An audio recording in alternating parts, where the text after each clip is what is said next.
अब इसी पूरी तैयारी को हम लोग स्टार्ट कर रहे हैं विद टॉप 21 डायग्राम। ये वो डायग्राम्स हैं, ये वो टॉप 21 डायग्राम्स है जो कि लास्ट 5 साल में बहुत बार पूछी गई है। लेकिन अगर 5 मार्क्स का लेंथी क्वेश्चन आएगा तो वो आपके इस वाले क्वेश्चन से आ सकता है। स्पेसिफिकली बात करूं तो यार ये वाला जो डायग्राम है, ये वाला जो डायग्राम है 10 डायग्राम आपसे बहुत बार बनाने के लिए बोला जाता है, ठीक है। तो ये वाला, इन सारी डायग्राम में से ये वाला जो डायग्राम है आपको बहुत क्लियरली पता होना चाहिए।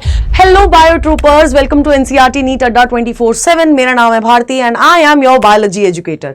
सो बेसिकली आप लोगों ने स्ट्रैटेजी वीडियो देख ली है, हमारा प्लान आपने सुन लिया है, जिसके बेसिस पे हम लोग कोशिश करेंगे कि आप सबके 70 on 70 आ सके। अब ये बेटा जी 2-way प्रोसेस है, हमारी मेहनत के साथ साथ आपकी मेहनत लगेगी तब वो 70/70 आएंगे।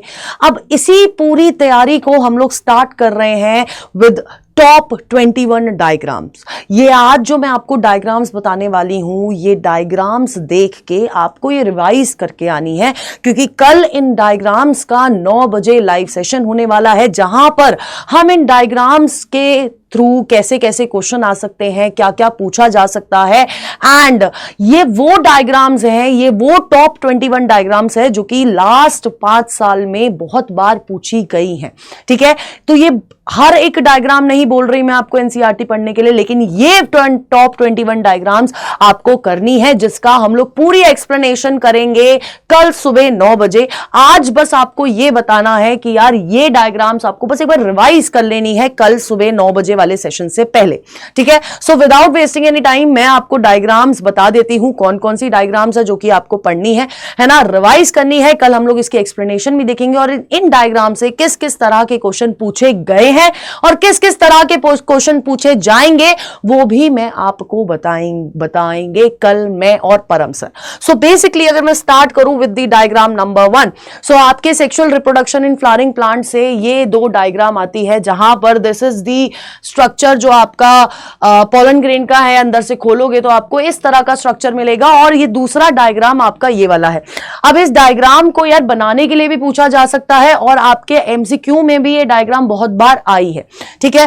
अब अगर मैं थर्ड डायग्राम की बात करूं तो थर्ड डायग्राम में, अब मैं नहीं बोल रही हूं कि ये सारा कुछ आता है, लेकिन अगर 5 मार्क्स का लेंदी क्वेश्चन आएगा तो वो आपके इस वाले पोर्शन से आ सकता है, ठीक है, जहां पर आपको पूरा का पूरा क्या दिखाई दे रखा है, फर्टिलाइज्ड एम्ब्रियो सैक बता रखा है और आपका एंडोस्पर्म न्यूक्लियस बता रखा है और कैसे डेवलपमेंट हो रखी है ये बता रखा है।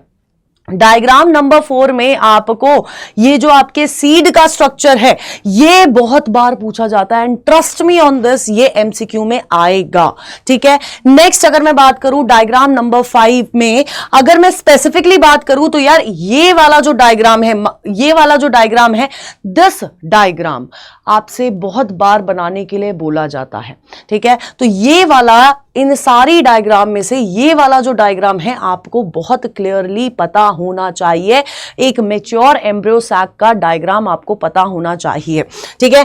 नेक्स्ट अगर मैं बात करूं तो डायग्राम नंबर 6 हमारा favourite, that female reproductive organ का स्ट्रक्चर बहुत बार पूछा गया है, स्ट्रक्चर ऑफ स्पर्म बहुत बार पूछा गया है, स्ट्रक्चर ऑफ ओवरी बनाने के लिए पीवाईक्यूज में पूछा गया, और आपने देखा भी होगा मैंने बहुत सारे पीवाईक्यूज ऐसे कराए हैं जहां पर structure of ovary, structure of sperm और फीमेल रिप्रोडक्टिव सिस्टम से क्वेश्चंस आए हैं, ठीक है। नेक्स्ट अगर मैं बात करूं तो बेटा जी आपका मेंस्ट्रुअल साइकिल का ये जो ग्राफ है, जिसमें थोड़ी डायग्राम है और ग्राफ है, इस डायग्राम से हर साल एक क्वेश्चन पक्का होता है।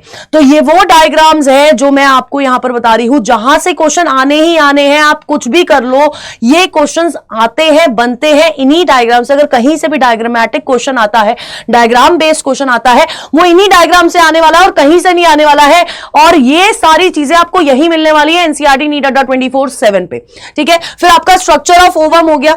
नेक्स्ट आपका हर्शे और चेस का एक्सपेरिमेंट, ये एक्सपेरिमेंट बहुत इंपॉर्टेंट एक्सपेरिमेंट है, एक्सपेरिमेंटल बेस्ड क्वेश्चन आएगा तो ये वाली डायग्राम आपको बतानी है। हर्शे और चेस का एक्सपेरिमेंट सबसे ज्यादा इंपॉर्टेंट एक्सपेरिमेंट में से एक है, ठीक है। फिर आपका लैक ऑपेरॉन फेवरेट है, और एसएल मिलर के इस स्ट्रक्चर से बहुत सारे क्वेश्चन पूछे जाते हैं। डायग्राम बनाने के लिए नहीं बोला जाएगा, लेकिन इस पूरे एक्सपेरिमेंट से कौन सी गैसेस है, क्या आपका मोल्टन मास में निकल रहा है, क्या फॉर्मेशन हो रही है, सब कुछ पूछा जाता है। तो ये डायग्राम एज अ होल बहुत इंपॉर्टेंट है, चाहे वो डायग्राम बेस्ड क्वेश्चन के लिए हो, चाहे वो डायग्राम से निकाले हुए क्वेश्चन के लिए हो, ठीक है। नेक्स्ट अगर मैं बात करूं तो आपका एंटीबॉडी का structure, human health and disease से। और आपका बायोगैस प्लांट, बेटा अगर माइक्रोब्स आपका 3 नंबर का चैप्टर है, 3 नंबर में एक बायोगैस प्लांट का क्वेश्चन आना ही आना है। वहीं पर ह्यूमन हेल्थ एंड डिजीज में ये जो एड्स की लाइफ साइकिल है, ये जो रेट्रोवायरस की लाइफ साइकिल है, ये आपको पता होनी चाहिए, ये पूरा स्ट्रक्चर आपको पता होना चाहिए, साथ के साथ मलेरिया की लाइफ साइकिल, ये 2 लाइफ साइकिल आपको आनी चाहिए। फिर आपका बायोटेक में यार प्लाज्मिड का स्ट्रक्चर आपको पता होना चाहिए, टेट्रासाइक्लिन पे क्या प्रेजेंट है ना, एएमपी पे क्या प्रेजेंट है, तो ये सारी चीजें आपको पता होना चाहिए। बायोटेक एप्लीकेशंस की अगर मैं बात करूं तो ह्यूमन इंसुलिन का जो स्ट्रक्चर है, कौन सी चेन है, कैसे बन रहा है, कौन से बॉन्ड्स है, क्योंकि ये वो टॉपिक है जहां से बायोटेक बायोटेक एप्लीकेशन वाला चैप्टर जो है 6 मार्क्स का है, ह्यूमन इंसुलिन से क्वेश्चन पक्का है। और वहीं पर पीसीआर से क्वेश्चन पक्का है। अभी हम लोगों ने कुछ दिन पहले ही आपके बायोटेक के पीवाईक्यूज करे तो पीसीआर से क्वेश्चन था और तुम लोग बिल्कुल जमा नीचे जा रखे थे, तो वो नहीं करना है। तो ये पीसीआर का स्ट्रक्चर, और फिर आपके अगर मैं आपकी इकोलॉजी वाली यूनिट की बात करूं तो पिरामिड्स ऑफ ह्यूमन पॉपुलेशन, और साथ के साथ ये पूरे के पूरे पिरामिड्स आपको पता होने चाहिए। बायोमास के जो पिरामिड है ये आपको पता होने चाहिए, ठीक है। अब जो 2 ग्राफ है इन आपकी इकोलॉजी वाली यूनिट में, वो ग्राफ ऑलरेडी परम सर कवर करा चुके हैं। किसी ने अगर वो वीडियो नहीं देखी है तो बेटा you are missing out something. तो ये वीडियो आपको परम सर वाली वीडियो भी देख लेनी, क्योंकि उन्होंने ग्राफ एक्सप्लेन करे हैं उस एक छोटी सी वीडियो में, ठीक है, क्योंकि ज्यादा ग्राफ है नहीं आपकी एनसीईआरटी में। सो बेसिकली ये कुछ डायग्राम्स है जो आपको मैंने आज बता दी हैं। What you have to do, आपको बस ये थोड़ा सा रिवाइज करके आनी है। कहीं डाउट है तो वो आपको पहले से ही लेके बैठना है, लेकिन कल सुबह 9 बजे आप लोगों को हमारे साथ जुड़ना है only on NCERT NEET Adda 24/7, जहां पर ये डायग्राम्स हम कराने वाले हैं, कैसे ड्रॉ कर सकते हो बताने वाले हैं, किस तरह के क्वेश्चन आ सकते हैं ये बताने वाले हैं।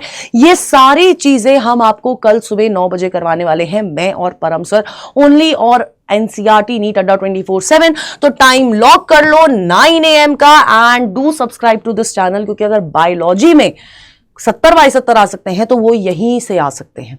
मैं आपको इस बात की गारंटी देती हूं, है ना। जो पढ़ाएंगे, जो कराएंगे, उससे बाहर कुछ नहीं आने वाला है, बहुत क्लियरली मैं आपको बता रही हूं।